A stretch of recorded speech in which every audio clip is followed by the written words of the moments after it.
We've been talking about the poor air quality as dozens of wildfires up and down the state have engulfed cities from the coast to the Central Valley.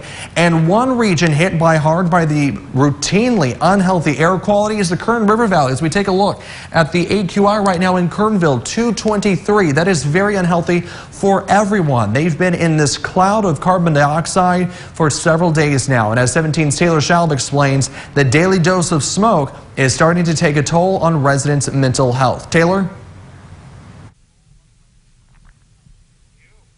Well, good morning, Alex. No matter where you live in California, this destructive wildfire season is taking its toll on you. But if you live in the Kern River Valley, you've lived under this thick layer of poor air quality and smoke for some months now, and it's really taking a toll on its residents. We have difficulty in going outside because of the smokes being so bad. The past 2 months have been an exercise in resiliency for Manuel Rosales and his family. Our dog doesn't even want to go outside. The retired first responder moved to the Bodfish area to enjoy the fresh air and natural beauty. But these days, he and other locals like Chuck Dunn find themselves living in an area engulfed by some of the dirtiest air in the region. Oh, I can just feel it in my lungs. It's just unbelievable. I'm short-winded.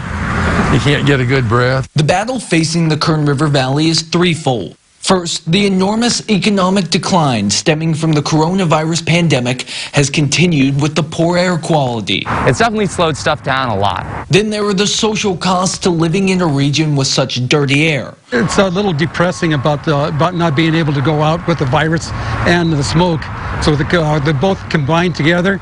We're kind of withdrawn. And finally, the isolation coupled with the physical effects of breathing in these toxins has led to an overall sluggish mentality. Seeing this every day it puts a dampen on your spirits. It's a little bit depressing. Dr. Corey Gonzalez is a licensed mental health counselor. He believes the poor air quality mixed with a lack of sunlight creates a form of seasonal affective disorder, a form of clinical depression commonly seen in the rainy months of the Pacific Northwest.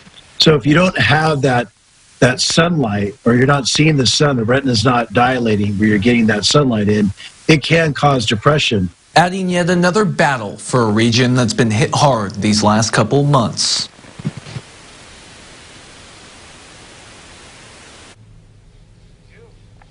Now, Alex, Dr. Gonzalez says that it's very common for you to feel down during this time when you have such poor air quality and the skies look gray. But if you're showing more advanced symptoms and you are worried that it actually may be depression, to reach out to your doctor. Reporting live, Taylor Schaub, 17 News.